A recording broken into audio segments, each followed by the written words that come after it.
தற்போதைய முக்கிய செய்தி, புயல் மழையால் பாதிக்கப்பட்டுள்ள மாவட்டங்களில் பொறுப்பு அமைச்சர்களை நியமனம் செய்து முதலமைச்சர் மு.க.ஸ்டாலின் உத்தரவு பிறப்பித்துள்ளார். அது தொடர்பான முக்கிய செய்தியை பார்த்துக் கொண்டிருக்கிறோம். கூடுதல் விவரங்களை தலைமைச் செய்தியாளர் சிவா வழங்க கேட்கலாம். வணக்கம் சிவா, கூடுதல் விவரங்கள் என்ன?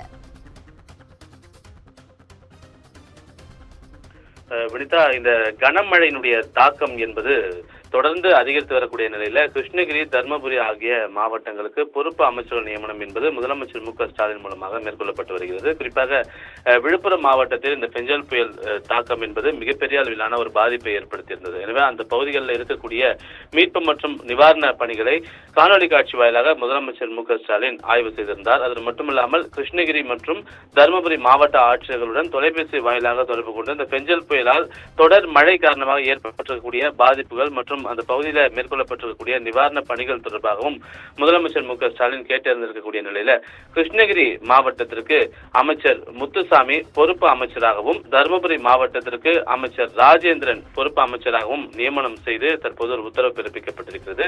இந்த இரண்டு அமைச்சர்களும் நேரடியாக களத்திற்கு சென்று மீட்பு மற்றும் நிவாரண பணிகளை மேற்பார்வையிட வேண்டும், களத்தில் சென்று மக்களுக்கு உதவ வேண்டும் என்பன போன்ற ஒரு உத்தரவை தான் முதலமைச்சர் மு.க.ஸ்டாலின் தற்போது பிறப்பித்திருக்கிறார். எனவே இந்த இரண்டு மாவட்டங்களுக்கும் பொறுப்பு அமைச்சர்கள் நியமனம் என்பது செய்யப்பட்டிருக்கக்கூடிய நிலையில அங்க இருக்கக்கூடிய பாதிப்புகளையும் அவ்வப்போது முதலமைச்சர் மு.க.ஸ்டாலின் கேட்டறிந்து வருவதும் தற்போதைய அண்மை செய்தியாக பார்க்கப்படுகின்றது. வினிதா,